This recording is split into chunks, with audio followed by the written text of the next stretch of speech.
आदाब, नमस्कार। The red mic दुनिया में आपका स्वागत है और ये बहुत स्पेशल एपिसोड होने वाला है क्योंकि आज हम इस एपिसोड में बांग्लादेश में जो 12 तारीख को चुनाव होने वाले हैं उसकी ABC आपको बताने वाले हैं।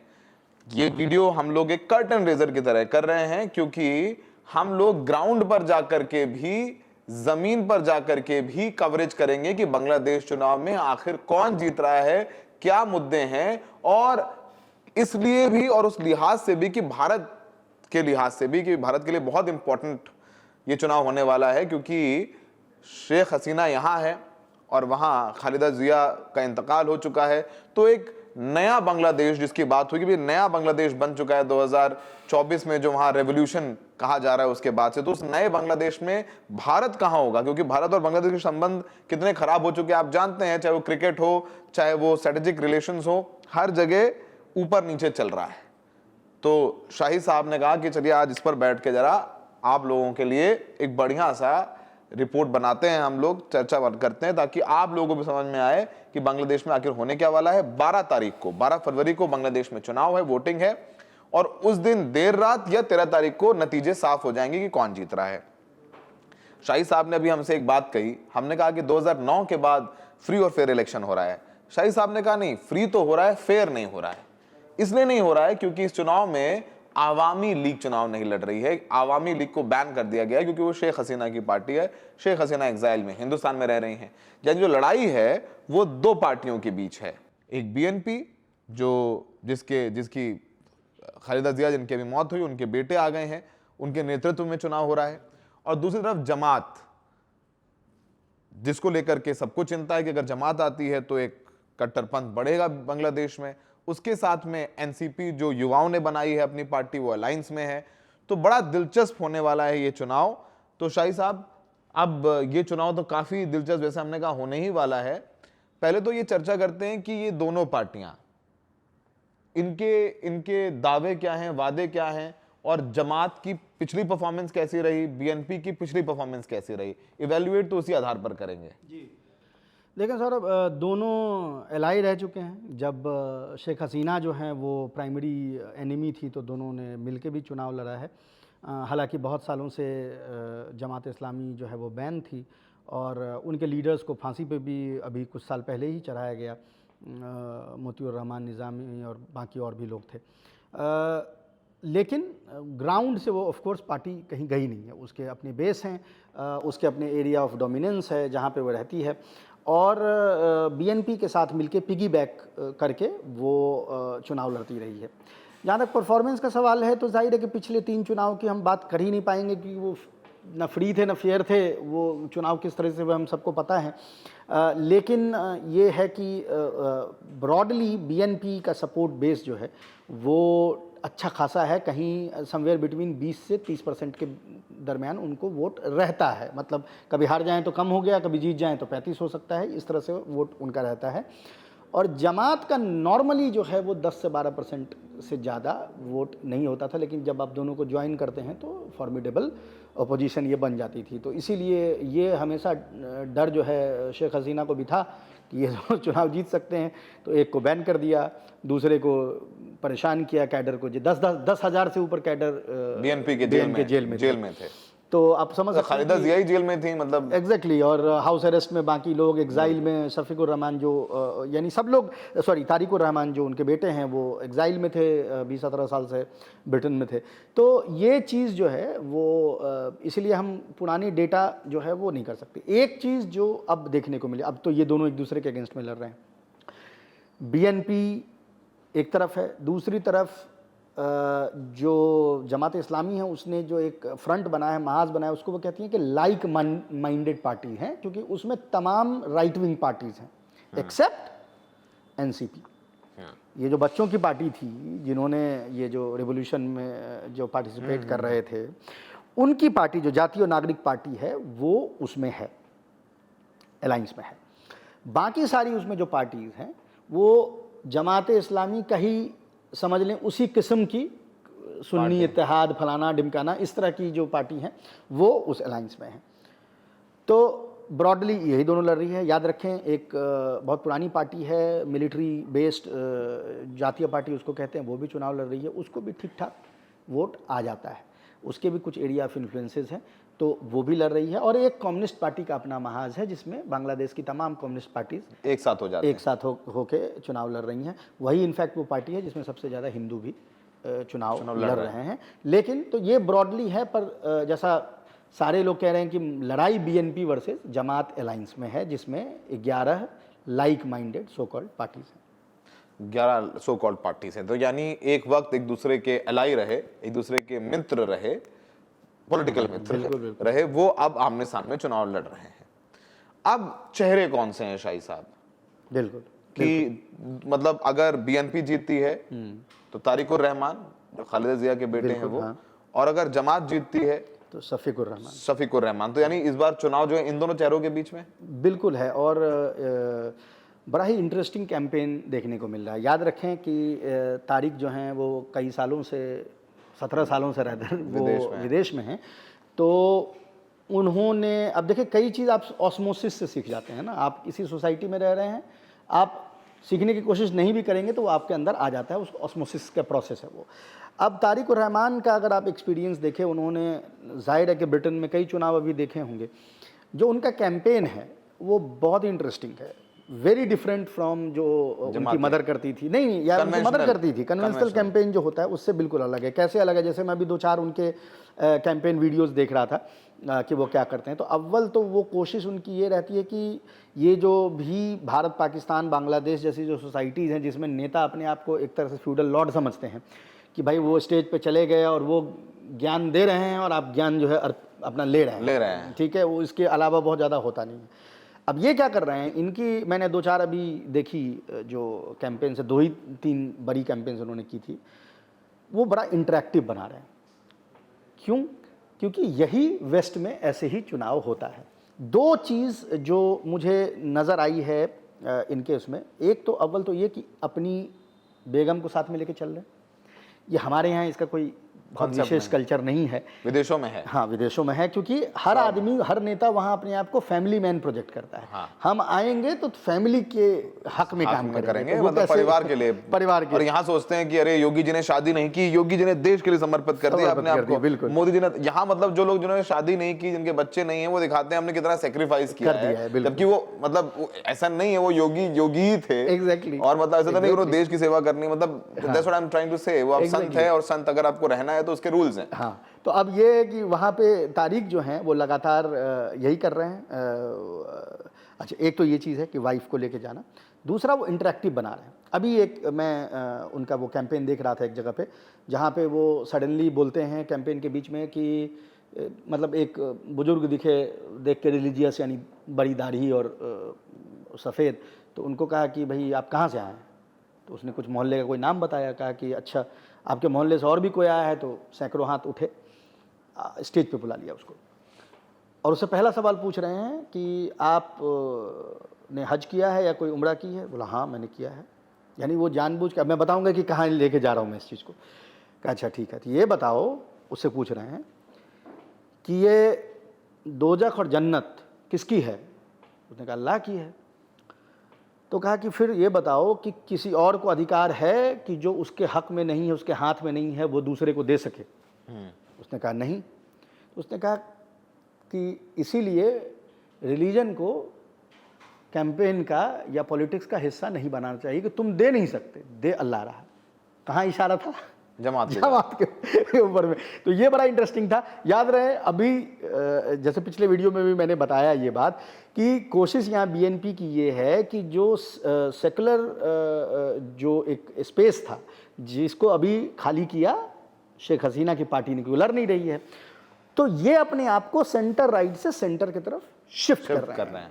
तो ये जो उसका जो एक मोरल लैंग्वेज होता है, सेकुलर नेशनलिज्म का, जो इस्लामिक नेशनलिज्म का एक अलग लैंग्वेज है, सेकुलर नेशनलिज्म का अलग लैंग्वेज है। सेकुलर नेशनलिज्म के लैंग्वेज को, जो मोरल लैंग्वेज है, उसको कोऑप्ट करने की कोशिश बीएनपी कर रही है, which is very interesting. Very interesting, very interesting. तो ये तो बीएनपी कैंपेन की बात की।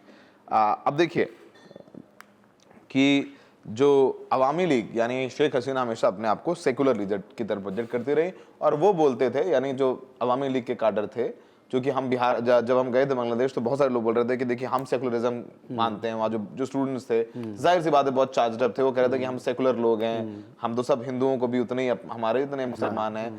और शेख हसीना ने एक्चुअली डेमोक्रेसी की वो घातक थी और वो सब काम करती थी। अब वो हमेशा विलन बनाते रहे अवामी लीग वाले खालिदा जिया को, बिल्कुल, हाँ। कि ये थोड़ा राइट माइंड की हैं, ये थोड़ा इस्लाम और ये हिंदुओं को बराबर राइट देने की बात नहीं करती हैं। अब उनके लिए जमात तो फिर उसको बैन ही कर दिया। एग्जैक्टली। क्या जमात, और क्योंकि उनके साथ ये स्टूडेंट्स वाली पार्टी है, क्या जमात के अपने रवैये में कुछ फर्क है? क्या वो रिलीजियस लाइंस पे ही अपना कैंपेन कर रही हैं? क्या उनके कैंपेन में भी हिंदुओं का नाम आ रहा है? वो एक बहुत इंटरेस्टिंग चीज है।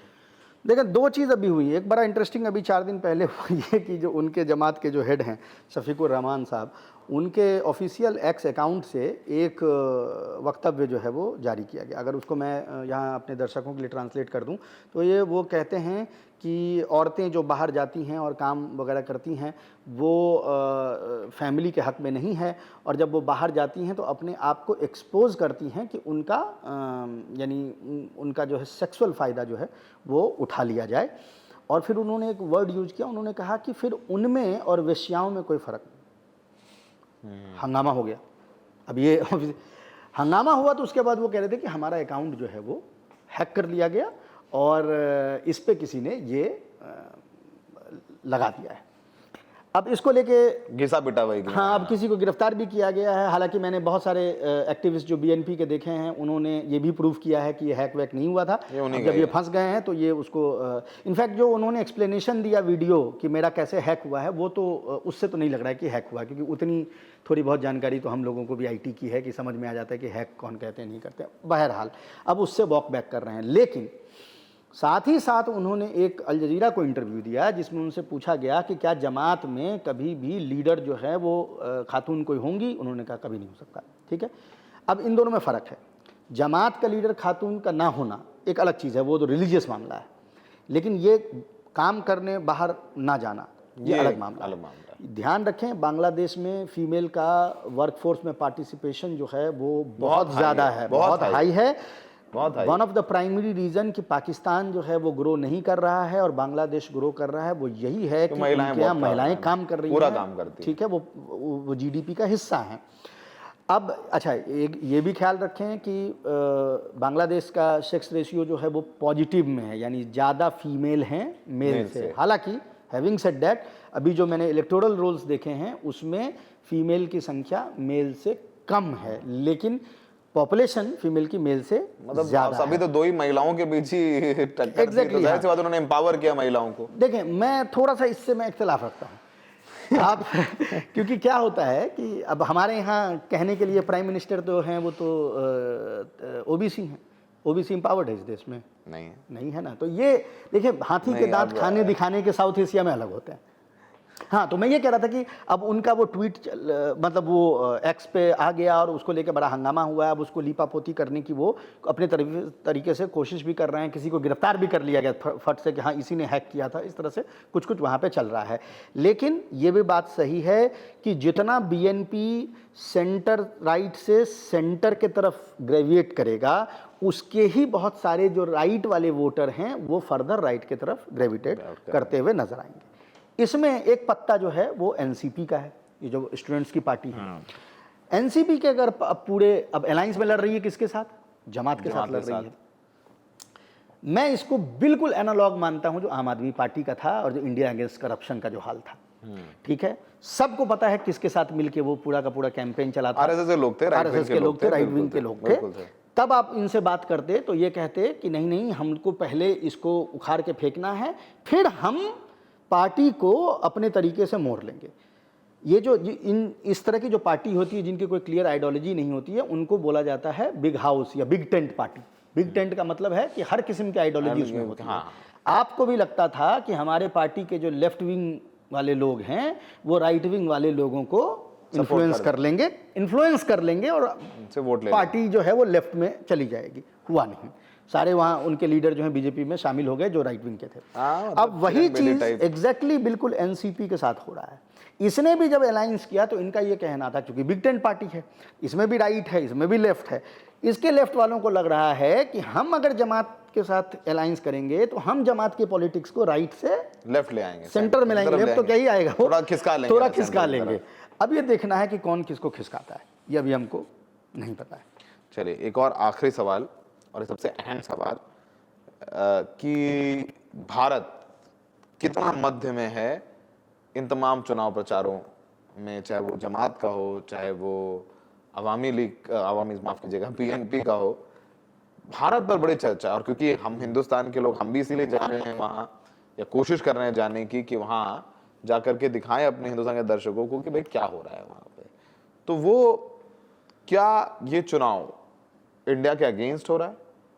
क्या इंडिया को हम सबक सिखा देंगे, हमें लेके आओ, इंडिया ये गलत कर रहा है, वो गलत कर रहा है? कितनी चर्चा है हिंदुस्तान की?